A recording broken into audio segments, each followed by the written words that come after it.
আসসালামু আলাইকুম। একটা কথা আছে, আপনি আমার পিছনে লাগবেন, আপনার পিছনে আরেকজন লেগে বসে আছে। তো কেন এই কথাগুলো বললাম? ভারত আমাদের পার্শ্ববর্তী রাষ্ট্র, কিন্তু তারা আমাদের বন্ধু রাষ্ট্র না। বন্ধু রাষ্ট্রের কিছু লক্ষণ, গুণাবলী এগুলো থাকে, যার কোনো কিছুটাই ভারতের মধ্যে নাই। তো আজকের মুখ্য বিষয় ভারতকে নিয়ে বদনাম করা না। তো ভারতের পরিস্থিতি বর্তমান পর্যায়ে বিশ্বে কোথায় এসে দাঁড়িয়েছে সেটা আমার এক বড় ভাই বিশ্লেষণ করবেন। তো ভিডিওর মাধ্যমে চেষ্টা করব কিছু বুঝাতে। আসেন। আমার দেশের ভারতীয় নাগরিকদের কুত্তার মতো পায়ে শিকল বেঁধা, হাতে হ্যান্ডকাপ পরে 20 ঘন্টা প্লেনের ভিতরে রেখে এরকম গরুর মতো এই C-17 এয়ারলাইন্সে করে আইনে যে অমৃতসরে ছাড়ছেন, মিয়া মুততে পর্যন্ত যেতে দেয়নি এদেরকে। আরে হাত পা আর যদি বাধা থেকে মুততে যাবেন কেন? মুতার জন্য তো চেনটারি ফুলতে পারে ভাই, হাইটটা তো দেখে আমার তো মনে হয় অনেকে কাপড়ের মধ্যেই মনে হয় তারা জামা কাপড় যে প্যান্ট গেঞ্জি জায়গা যা আছে এটার ভিতরে মানে হাগুমুটু করে নিউজে যেটা বলে, হাগুমুটের কথাটা নিউজে বলেনি, কিন্তু তারা বলতেছে তাদের হ্যান্ডকাপ পরা ছিল আর পায়ে শিকল বাঁধা ছিল। তো পায়ে হ্যান্ডকাপ পরা আর শিকল বাঁধাতে নুনু চেরি খুলবে কিভাবে বুঝছেন? নুনু চেরি খুলবে কিভাবে? টলি ডিবে যাবে কিভাবে? এই জন্য আমি বাকিটা যুক্ত বুঝে দোস্ত দোস্ত খেলা শেষ, দোস্ত দোস্ত খেলা শেষ। মোদি সাহেবের সাথে ট্রাম্পের বলে ন্যাংটা কালের বন্ধু। আমি কিন্তু প্রায় ভিডিওতে বলে আসতেছি ন্যাংটা কালের বন্ধু। তো ভাই কথাটা কিন্তু আমার না, কথাটা আমার না, কথাটা হলো ওই যে মোদি মিডিয়া আছে না ইন্ডিয়া, ও তারাই নানান ভাবে কথাটি ঘুরে ফিরে বলে। ভাই আমি তো সব সলমান আমি কাটসাট বলি বুঝছেন। তো তাদের মিডিয়া মানে ইন্ডিয়ার যে মিডিয়া গুলো আছে তাদের ভাষা হলো মোদির সাথে ট্রাম্পের একদম কঠিন বন্ধু, আমার ভাষায় ন্যাংটা কালের বন্ধু। তো দিচ্ছে নি ছাপ্পার মেরে দিছে, ন্যাংটা কালের বন্ধু রে ছাপ্পার মেরে দিছে ট্রাম্প সাহেব। বুঝে দেখেন নিউজে দেখা যাচ্ছে 104 জন আদম, 104 জন ভারতীয় আদমকে ভারতে ফেরত পাঠাইছে গতকাল আমেরিকার কোন এক এয়ারপোর্ট থেকে। ওই 104 জন অবৈধ অভিবাসী ভারতীয় সবাই, তো তাদেরকে ধরে পাঞ্জাবের যে অমৃতসর গেছিলাম আমি, অমৃতসরে আজ থেকে প্রায় 20-25 বছর আগে, সেই অমৃতসরে ফেরত পাঠাইছে। কিন্তু ঘটনাটা ভাই এখানেই শেষ না বুঝছেন, ঘটনাটা এখানেই শেষ না। একটা জিনিস আপনারা বুঝেন, আপনার সাথে আমার বন্ধুত্ব তাই না, ফোনে কথা হয়, তারপরে আপনি আমার বাসায় দাওয়াত দেন, আমাকে আপনার বাসায় দাওয়াত দেন, তারপরে আমিও আপনার বাসায় দাওয়াত খাই, আপনিও আসেন আমার বাসায়, আমিও যাই, আমার বউ বাচ্চা কাচ্চা নিয়ে আপনাদের বাড়িতে যে কি একটা কঠিন সম্পর্ক, কি একটা কঠিন সম্পর্ক। কিন্তু ভাই স্বার্থের কাছে সব সম্পর্ক খালাস, স্বার্থের কাছে সব সম্পর্ক খালাস। ডোনাল্ড ট্রাম্প মোদিরে বলছিল যে মোদির সাথে যে এত মাখামাখি ডোনাল্ড ট্রাম্প জানেন তো, ডোনাল্ড ট্রাম্পের বাম হাত না ডান হাত আমি জানি না কোন হাত, আপনার ডিসিশন নিয়ে ওই যে Elon Musk, Tesla Elon Musk, Donald ট্রাম্পের ডান হাত না বাম হাত এটা আপনি খুঁজে নিয়ে, এই এলন মাস্ক কিন্তু জান পড়ান দিয়ে ডোনাল্ড ট্রাম্পের জন্য খাচ্ছে, যে করে হোক ট্রাম্পকে এই বছর নির্বাচনে পাস করে হোয়াইট হাউসে পাঠাই দেবে বুঝছেন। জানের কসম খাইছিল ইলন মাস্ক, পারছেও, পয়সা আছে ভাই এদের কাছে, পয়সা আছে, এগুলো পয়সার খেল।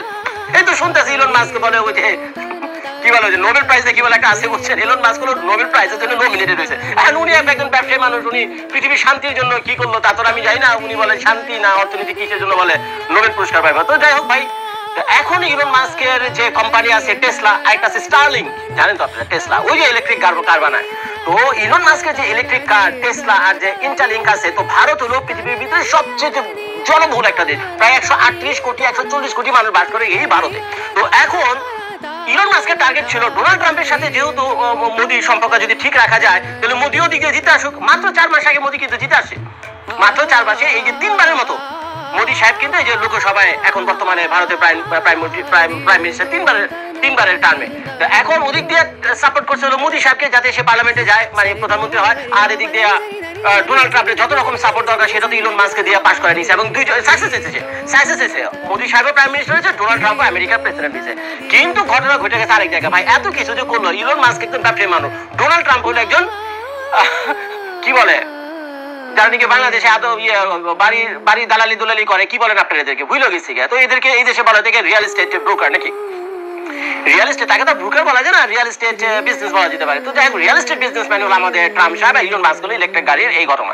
তো এখন এদের প্রধান টার্গেট ছিল হয়তো ইলন মাস্ক ট্রাম্পে বলছে যে বস কোনো মতে আমেরিকার প্রেসিডেন্টের হোয়াইট হাউসে যান আর ওদেরকে টাইনা নিয়ে আইন হলো ইসের মোদি সাহেবকে। তো আইনা আমার যে ইলেকট্রিক গাড়ি আছে, আমার ইলেকট্রিক গাড়ি তো চায়না পাঠাতে পারতেছে না, চায়নার সাথে দুনিয়ার ঝামেলা আছে, কারণ চায়না হলো দ্বিতীয় বৃহত্তম দেশ জনসংখ্যার দিক থেকে।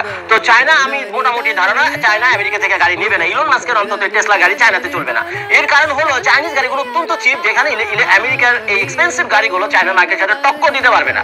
তো যার ফলে এখন ইলন মাস্কের যে হাজার হাজার লাখে লাখে গাড়ি বানাইতে সেগুলো বেচবো কই, এখন আমেরিকাতে এত ক্রেতা নাই। আমেরিকাতে কিন্তু এই মুহূর্তে যখন আমি ভিডিওটা করছি ইলেকট্রিক গাড়ি কিন্তু এত জনপ্রিয়তা নাই যতটা জনপ্রিয়তা ইভেন বাংলাদেশি ইন্ডিয়াতে। কথা কিন্তু সত্যি ভাই, বাংলাদেশ এবং ইন্ডিয়াতে একটা ইলেকট্রিক কার যদি কেউ চালায় যায় ভাই, আপনার দুই রাস্তায় দুই সাইড থেকে মানুষ দাঁড়ায় তাকে না খাইছে আমার ইলন মাস্কের টেসলা যেতেছে। কিন্তু আমেরিকাতে এগুলো বেলবুল নাই, বুঝছেন। আমিও 2-3 বার অ্যাটেম্প নিয়েছিলাম কেনার জন্য, কিন্তু ভিডিও করছিলাম, দেখে নিন আপনারা। ভিতরে যখন গাড়ির ভিতরে পড়বেন না, গাড়ির মতো লাগে না, এটা একটা খেলনা, হালকা একটা গাড়ির মতো। সামনে একটা বড় মনিটর দিয়ে রয়েছে, সব হলো টাচ স্ক্রিন, বুঝছেন। গাড়ি পার্কিং দিয়ে এটাও টাচ স্ক্রিন, গাড়ি রিভার্সে যায় ও টাচ স্ক্রিন, গাড়ি সামনে যায় ও টাচ স্ক্রিন। মানে এটা একটা খেলনার মতো, মনে হয় যেন ভিডিও গেমস খেলতেছে, বুঝছেন। আমার কাছে ভালো লাগেনি ব্যক্তিগতভাবে যদি জিজ্ঞেস করে। তো আমরা যেসব গাড়ি চালাই এগুলো অনেক অত্যাধুনিক গাড়ি, ভিতরে মানে আলিশান অবস্থা, কি নাই। গাড়ি তো বসে থাকলে মোটামুটি হাত পাও টিপা দেয়, গাড়ি যে সিটটি আছে না, ওই হাত পাও আটকে একেবারে শরীর মেসেজ পর্যন্ত করা যায় গাড়ির ভিতরে, এইগুলো আছে আমেরিকা। তো দেখ আমার খুব একটা পছন্দ হয়নি। কিন্তু বাংলাদেশ বলেন, ইন্ডিয়া বলেন, অন্যান্য দেশে যাদের দেশে ইলেকট্রিক গাড়ি নেই তাদের কাছে তো ভাই এটা কঠিন অবস্থা, এখানে ডিমান্ড। তো এখন ইলন মাস্ক চাইছিল তো তার এই টেসলা গাড়ি তারপরে আমেরিকাতে ইন্ডিয়াতে বাজারজাত করুক। তো যার ফলে তারা সাপোর্ট দিয়ে গেছিল মোদী সাহেবকে। আর মোদী সাহেব ডোনাল্ড ট্রাম্প ইলন মাস্কের সাপোর্টে কিন্তু আজকে ভারতের প্রধানমন্ত্রী, কম পয়সা খরচ করি তারা, কিন্তু মোদী সাহেব তো পল্টে মেরে দিছে। মোদী সাহেব তো পল্টে মেরে দিছে কয়েকবার। উনি ওনার ভারতীয় লোকসভাতে নানান ভাবে চেষ্টা করছে ওদেরকে বুঝতে লেগে যে বাবারা তোমরা বোঝার চেষ্টা করো, এই যে টেসলা যে গাড়ি আছে আমাদের বাজারে আসতে দাও, ভারতের বাজারে আসতে দাও, খারাপ হইবে না ভালো হইব, খারাপ হইবে না ভালো হইব। মিলে দিলে কই না ব্যবসা, ওখানে আদানি রে বুঝেছে, মুকেশ আম্বানি রে বুঝেছে, বুঝছেন, মিলে দিলে ব্যবসা করুন না। কিন্তু তারা ভাই মানতে নারাজ, তারা বলছে না রে ভাই তুমি প্রধানমন্ত্রী এসে ঠিক আছে, এত বড় বেইমানি তুমি আমাদের সাথে করবা। ইলন মাস্কের গাড়ি যদি আজকে আমেরিকাতে সরি ইন্ডিয়াতে ঢুকে এই টেসলা গাড়ি যদি আমাদের যে ম্যানুফ্যাকচারিং কার কোম্পানিগুলো আছে এগুলো কি হাল হইবে একবার ভেবে দেখছেন? কারণ আমরা তো 2 দিন পর ভারতের আনাচে কানাচে ইলেকট্রিক গাড়ি ছড়িয়ে দিব এবং অনেক কম দামে দিতে পারবে। এখন যদি আমেরিকার গাড়ি এখানে ঢুকে এবং তারা যদি এখানে প্ল্যান্ট বানায়, ইলন মাস্ক যদি টেসলা গাড়ি প্ল্যান্ট ভারতে বানায়, তাহলে ভারতের যে কোম্পানিগুলো ছিল এগুলো তো সব বিখ্যাত থাললে রাস্তা করবো। এখানে মিলিয়ন মিলিয়ন ডলার না বিলিয়ন বিলিয়ন ডলারের খেলা। তো এখন মোদী সাহেব তো কোনোভাবে এদেরকে কনভিন্স করতে পারেনি। যার ফলে কি হয়েছে, এই যে প্রায় 4 মাস 5 মাস হয়ে গেছে, এখন এই মুহূর্ত পর্যন্ত যখন আমি ভিডিও করছি ইলন মাস্কের টেসলা কার কোম্পানি কিন্তু ভারতে কিন্তু পারমিশন পায়নি। শুধু সেটাই না, ইলন মাস্ক আরেকটা চেয়েছিল তার ইন্টারলিংক, ওই যে ইন্টারনেট সেবা নাকি ইন্টারনেট সার্ভিস, এইটাও ভারতে আনার জন্য চেষ্টা করছিল। বারবার আমি বলতেছি ভারত কিন্তু বিশাল বড় একটা বাজার, তো যে এখানে দুটো মালে মালে উঠে যাবো, বুঝছেন। তা আমরা তো সাধারণ পাবলিক, আমরা কি বুঝবো, আমরা যাদের কাছে যেটা পাই সেটাই করুন, যে আমাদেরকে সস্তায় দিব সেটাই করুন। তো এখন এখানে যে million million billion billion dollar খেলা দিয়েছে ভাই, এগুলো তো আমাদের মাথার উপর দিয়ে যাবে, স্বাভাবিকভাবেই যাবে। তো এখন স্টারলিংক যেটা আছে ইন্টারনেট সেবা, ইলন মাস্কের এইটাও রিকোয়েস্ট ছিল মোদির কাছে যে তুমি পাশ করে আসো, প্রধানমন্ত্রী আমাদেরকে সই করে দিও। আইতাছি আমরা টেসলা গাড়ি নিয়ে স্টারলিংক। এখন স্টারলিংক নিয়ে যদি ইন্ডিয়াতে আসে ইলন মাস্ক, তাহলে ওই জিও একটা ইন্টারনেট কোম্পানি আছে, আরো কিছু কিছু ইন্টারনেট কোম্পানি আছে, মুকেশ আর আদানি সাহেবদের। তো এও তো গায়ে রিলায়েন্স কোম্পানি ইন্টারনেট সার্ভিস আছে না ভারতে, নামটা আমি জানি না, যারা ইন্ডিয়া থেকে ভিডিও দেখছে একটু কমেন্ট করে জানেন। ওই ইসের রিলায়েন্স কোম্পানি, রিলায়েন্স গ্রুপের যে ইন্টারনেট কি প্রোভাইডারের নাম কি এটা লিখে দিকে। তো যাই হোক এই স্টারলিংক আনতে দেয়নি। তা এখন আনতে দেয়নি ভাই, এরা তো ইয়ে তো ফুলে দিছে, ট্রাম্পে ফুলে দিছে। কি এত বড় বিমানি, এত বড় বিমানে আমার দোস্ত ইলন মাস্ক আর আমি দুইজন মিলে কি না করছি তোমার জন্য। মোদি মেয়ে তোমার জন্য কি না করছে আমরা দুইজন, আর তুমি এভাবে পোল্টে বললা আমাদেরকে ঢুকতে দেয় না বাজারে, ইসের বাজারে। যাও তোমারও ব্যবস্থা নিতে দেখি, তোমার এই 3 ঠ্যাঙ্গালা পার্লামেন্টে তুমি প্রধানমন্ত্রী কতদিন থাকো। জানেন তো মোদির যে চেয়ার কিন্তু 4টা ঠ্যাং না 3টা ঠ্যাং, 3টা ঠ্যাঙের ভিতরে একটা ঠ্যাং হলো মোদি সাহেবের বিজেপি পার্টি, আর 2টা হচ্ছিল ওই যে একটা হলো দেশম পার্টি, তেলুগু দেশম পার্টি, আরেকটা জানি কি পার্টি, বুঝছেন। এই 3 পার্টি নিয়ে মোদি সাহেবের চেয়ারের হলো 3 ঠ্যাং, 4 ঠ্যাং না 3 ঠ্যাঙে 3 পার্টি। এই জন্য মোদি সাহেব এখন পার্লামেন্টে আছে। তো মোদি সাহেবের প্রতি রিভেঞ্জ, প্রতিশোধ নেওয়ার জন্য এখন কি করছে, এই একের পর এক ভারতীয় ধরপাকড় শুরু করছে। ভাই পৃথিবীর 207টা দেশ আছে, এর ভিতরে বাংলাদেশের নাম কিন্তু আপনার খুব একটা আলোচনা শুনেনি। আমরা ইউটিউবে 2-4 বার বাংলাদেশে অবৈধ ইমিগ্রেন্ট যারা আমেরিকাতে আছে তাদের নিয়ে টুকটাক কথাবার্তা বলছি, কিন্তু অন্যান্য কোনো মিডিয়াতে কিন্তু ভারতের বাংলাদেশে কোনো আলোচনা নেই। আলোচনা আসে কি ওই ক্যারিবিয়ান কিছু দেশের নাম, সাউথ আমেরিকার কিছু দেশের নাম, আর বিশেষভাবে আসছিল ভারতের নাম। এখন কেন ভারতের নাম আসছে, এর কারণ হলো ভারতের বিষয়ে বেশি আলোচনা আছে, যে আগে সব বাকিগুলোর পরে দেখুন না, আগে ভারতীয় বংশোদ্ভূত যারা আছে, ইন্ডিয়ান যারা আছে এদেরকে তো পাঠাও, আগে এদেরকে পাঠিয়ে দিল। আমাদের একটা প্রথম কি বলে না, প্রথম গিফট ডোনাল্ড ট্রাম্পের প্রথম গিফট, এটা মোদি সাহেবের বন্ধুত্বের গিফট। একবারে দাওয়াত খাওয়া দাওয়া, মোদি সাহেব গিয়া হোয়াইট হাউসে গিয়ে ডাল ভাত খেয়ে আছে, আর ওই যে ট্রাম্পে গিয়া মোদি সাহেবের যে অন্দরমহল আছে ওইখানে গিয়ে চিকেন বিরিয়ানি খেয়ে আছে, বুঝছেন। এত খাওয়া দাওয়া ভাই, স্বার্থের কাছে সব শেষ। এখন যেহেতু তার ব্যবসা বাণিজ্য হয়নি, এখন তো ডোনাল্ড ট্রাম্প তো প্রতিশোধ নেবে, উনি তো চুপ থাকার পাবলিক না। তো এখন এই যে 104 জন গতকাল রাত্রে যে পাঠিয়েছে ভারতের অমৃতসর, এটা হলো একটা সিগন্যাল মাত্র, এটা একটা প্রথম গিফট নজরানা মোদি সাহেবের জন্য। এটা তো প্রথম চালান, আসতেছে আরো প্রায় 2 থেকে 3 লাখ অবৈধ অভিবাসী ভারতে থাকে, সরি আমেরিকাতে থাকে, যারা ভারতীয় বংশোদ্ভূত, সবগুলোর ধরে পাঠানোর ব্যবস্থা করতে। এখন মোদী সাহেব যদি তাড়াতাড়ি করে ডোনাল্ড ট্রাম্পের হাতে পায়ে ধরে কোনোভাবে কনভিন্স করে এটাকে একটা সেটেলমেন্টে না আনতে পারে, বুঝছেন, একটা মানে আনতে পারে, সমাধান না করতে পারে, তাহলে তো ভাই মোদী সাহেব বিরাট বিপদে পড়বে। গিয়ে পার্লামেন্টে অলরেডি পড়ছে গিয়ে।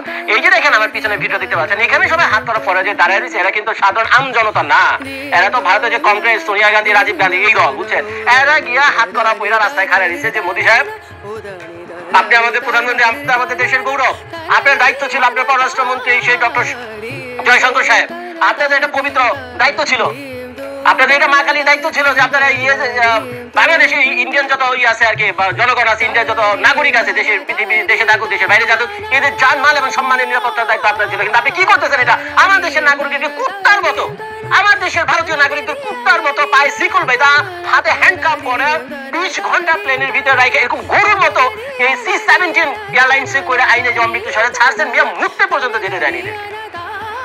আরে হাত পাওয়া যদি বাধা থেকে মুক্ত যাবেন কেন? মুতার জন্য তো চেনটারে খুলতে পারে ভাই, হাইটটা তো চাইতে মাত্র হইতো। আমার তো মনে হয় অনেকে কাপড়ের মধ্যেই মনে হয় তারা জামা কাপড় যে প্যান্ট গেঞ্জি জায়গা যা আছে এটার ভিতরে মনে হাগুমুটু করে দিচ্ছে। নিউজে যেটা বলে, হাগুমুটের কথাটা নিউজে বলেনি, কিন্তু তারা বলতেছে তাদের হ্যান্ডকাপ পরা ছিল আর পায়ে শিকল বাঁধা ছিল। তো পায়ে হ্যান্ডকাপ পরা আর শিকল বাঁধাতে নুনুর চেনি খুলবে কিভাবে, বুঝছেন? নুনু চেনি খুলবে কিভাবে, টলি দিবে যাবে কিভাবে? এর জন্য আমি বাকিটা যুক্ত করছি, এরা মানে প্যান্টের ভিতরে মধ্যে হাগুমুটু করে দিচ্ছে। এইভাবে অমানবিক ভাবে এই লোকগুলো যে ভারতে নিয়েছে, তো ভারতের জন্য চরম অপমান। এখন করবি না কেন? এই যে এতক্ষণ ধরে যে আমি কাহিনীটা আমি বলে এলাম, ইলন মাস্কে ব্যবসা করতে দেয়নি, ইলন মাস্কে ব্যবসা করতে দেয়নি, কে দেয়নি? মোদী সাহেব দেয়নি। মোদী সাহেব কেন পায়নি? কারণ ভারতীয় জনগণ এটা মেনে নেবে না। ভারতীয় জনগণ এটা এখন তো ট্রাম্প এটা মানতে নারাজ। ট্রাম্প বলতেছে জনগণ পাহাড়ে যাও, পাবলিক পাহাড়ে যাও, আমার দরকার ব্যবসার ব্যাপারে লেগে তো ধরে নিয়েছে এটা প্রধানমন্ত্রী মানে নেই, ব্যবসা না করতে হলে তোমার দিয়ে কি কাম হইব আমার? তো যার ফলে এখন এই বিরাট বিপদে। এখন যে আন্দোলন শুরু হয়েছে ভাই, পার্লামেন্ট থেকে নিয়ে শুরু করে ইন্ডিয়ার যত ইউটিউবার আছে, কিছু আছে জনপ্রিয় ইউটিউবার আছে কিন্তু ইন্ডিয়া, বুঝছেন, এরাও কান্নাকারি, বুঝছেন, অনেক কিছু এগুলি নিয়ে বলে না, কারণ বলে না তাদের দেশের মান সম্মান যায় ভাই, গরুর মতো তোমাদেরকে ভাই জানিয়েছে, এত ভাই শুনামের কোনো কথা না। এখন এই মুহূর্ত পর্যন্ত যখন আমি ভিডিও করতেছি, আপনার বুকে হাত দিয়ে বলেন তো একটা বাংলাদেশি যারা কিনা অবৈধভাবে আমেরিকাতে আছে 50,000 60,000 আছে, জানি আমরা সবাই, আমি যেখানে থেকে তারা আশেপাশে আছে, একটা বাংলাদেশি আপনারা দেখছেন? হ্যাঁ, 2-4 জন ধরপাকড়, 2-4 জন হাজারের ভিতরে, হ্যাঁ, কিন্তু তাদের সাথে অমানবিক আচরণ করা হয়েছে নিউজে, মিডিয়াতে, কোথাও শুনছেন আপনারা? শুনেনি। হ্যাঁ, ধরছে, পেপার নাই, ডিটেনশন সেন্টারে রাখছে, তারা হয়তো একটা লয়ার রাখছে, লয়ার হয়তো কিছু কাজ করছে, একটা অ্যাজাইলাম সিল মেরে দিছে, 2-3 দিন পর হয়তো বা বের হয়ে গেছে। ওই যে সাব্বির ভাই কয়েকদিন আগে যে ধরা পড়লো, যারা বলছিলাম মনে হয় গোয়েন্দারাও কারাগারে পাঠা দিছে, তো হয়তো বা সে এতদিনে ছাড়াও পেয়ে গেছে। যদি একটু বুদ্ধিমান হয়, যদি তার লয়ারের সাথে যোগাযোগ করে আর ওই ডিটেনশনে থাকা অবস্থায় যদি একটা অ্যাজাইলাম মারে, তারপরে চান্স আছে অন্তত এখান থেকে বের হওয়ার। তো যার ফলে বাংলাদেশের কোনো চালান, এই যে হাজার 50-60,000 তো কম না, এই যে হাজার বাংলাদেশি অবৈধ অভিবাসী যে আমেরিকাতে বর্তমানে থাকে, একজনকে এই মুহূর্তে পর্যন্ত পাঠিয়েছে কারণে একের পর এক চালান পাঠিয়েছে কোথায়? ভারতে। 18,000-এর বিশাল লিস্ট ডোনাল্ড ট্রাম্পের হাতে। এখন মোদী সাহেবের তো মাথায় হাত, এখন যদি মোদী সাহেব যদি ট্রাম্পের কথা মানতে চায়, তো ইলন মাস্কের টেসলা পা রাখবে হলো ভারতের মাটিতে। আর এটা ভারতের যে পলিটিশিয়ান আছে, আদানি আম্বানি আর মুকেশ যারা আছে, বুঝছেন, এরা তো এটা কোনোদিন মেনে নেবে না ভাই। তাদের ব্যবসা তো চাঙ্গে উঠবে, তারও ভিক্ষা থাললে রাস্তায় উঠবে, কারণ এরা বড় বড় কোম্পানির সাথে কম্পিটিট করে যায়। এখন তো তারা মনোপলি করে দিতেছে ভারতে, এখন তো তারা এইসব ব্যবসা মনোপলি করে দিতেছে ভারতে। এখন যদি বিদেশি কোম্পানি আছে কম্পিটিশনের ভিতরে পড়ে, তাদের ব্যবসা তো একেবারে পাঙ্খা হয়ে যাবে, এই জন্য হতে পারতো। এখন আমি জানি না, মোদী সাহেবের বিরাট ভেজালের ভিতরে আছে, তো একের পর এক চালান এখন নিতে থাকবে। আর এই চালান বন্ধ করতে হলে ডোনাল্ড ট্রাম্পের কথা শুনতে হবে। ডোনাল্ড ট্রাম্পের কথা শুনতে গেলে তার ওই যে চেয়ারের 3 ঠ্যাং আছে না, 3 ঠ্যাঙের ভিতরে 2 ঠ্যাঙই গায়া। তো ভাই এই ছিল আমার আজকের ভিডিওটা। তো ভাই আপনারা যারা ভারত থেকে ভিডিও দেখতেছেন, মনে করছেন না আপনার বিরুদ্ধে বলতেছে না ভাই, এগুলো সবই লালা আমাদের কপাল আর আমাদের পলিটিশিয়ানরা, বুঝছেন, স্বার্থের কাছে আমাদের পলিটিশিয়ানরা বিক্রি হয়ে যায়। যদি ডোনাল্ড ট্রাম্প মোদী সাহেব দিতে চাইতো, তাহলে ভারতীয় এই লোকগুলো বাঁচাতে পারতো, এবং যেখানে যেভাবে আছে তাদেরকে বরঞ্চ লয়ার দেওয়া, কিছু পয়সা করে দেওয়া, বা যত রকম লিগেল সাপোর্ট, লিগেল এইড, এগুলো দিয়ে কিন্তু তাদেরকে সেখানে একটা ব্যবস্থা করতে পারতো ভারত সরকার যদি চাইতো। কিন্তু ভাই স্বার্থের কাছে সবাই ফেল, স্বার্থের যখন প্রশ্ন আসে তখন সব ফেল। এখন মোদী সাহেব চিন্তা করতেছে ডোনাল্ড ট্রাম্পের যদি চালান না নেয়, আদমের একের পর এক প্লেন আইতেছে এখন ভারতে, এই আদমের চালান যদি না নেয়, তাহলে ট্রাম্পের সাথে সম্পর্ক খারাপ হয়ে যায়। আর এটা যদি প্রতিবাদ করতে যাতে ট্রাম্পের সাথে, তো ট্রাম্পের একেবারে ঠান্ডা করে দিব মোদীরে। তো কাজে জোর দিয়ে বলতে পারতেছে না ট্রাম্পের এই কথা, বুঝছেন, কারণ এখন ট্রাম্পের সাথে সম্পর্ক যদি নষ্ট হয়, ওদিকেও তার প্রধানমন্ত্রী থাকে না, বুঝছেন? ট্রাম্পের সাপোর্ট যদি উঠে যায়, তো এখন এই যে নর্দন কুটন দেখতেছেন না, এখন নাচন কুটন দেখতেছেন, এই যে মোদী সাহেবের হেও থাকে না, কি এক ফ্যাসাদের ভিতরে পড়ছে। তো যার ফলে মোদী সাহেব চিন্তা করছে, ভাই বাদ দাও, এইসব পাবলিক কতদিন আর কান্নাকাটি চিল্লা করো, এগুলো আমজনতা, এগুলো ছাইরা দাও। পাঠাইতেছে চালান 104 জন পাঠাইছে, আরো পাঠাবে 18,000 পাঠাইতে থাকা, আমি এগুলো নিতে থেকে পাবলিক আর কতদিন চিল্লাচিল্লি করবো, আর হ্যাংকাপ করে কতদিন আর পার্লামেন্টে দৌড়াদৌড়ি করবো। খিদা লাগলে আপনি যাবেন এখান থেকে, দুই একদিন এখানে খারে, কারণ ক্ষুদা লাগবে, বুঝছেন? আর গরম লাগবে, রাস্তা খাতে তো গরম লাগে রে ভাই। তো ওই দুদিন পরে নিয়ে যাবো, তারপর আর কি পাবলিক সব ভুলে যাবো। তা আমার সাথে ট্রাম্পের তো চাইছিল, তার আদম আমি ফিরে নিলাম, ফিরে সম্পর্কটা আমার ভালো রইলো। আর ভারতের যত চোদ্দ জনতা আছে তারা 2 দিন হই হুল্লার করে, বুঝছেন, আরো চুপচাপ হয়ে যাবো। কে মনে রাখে এসব করা? তো এইগুলো ভাই অবস্থা, দেশের স্বার্থের কাছে শক্ত গায়া, কে পলিটিশিয়ান আর কে বেটা দেখার জন্য সবাইকে ধন্যবাদ।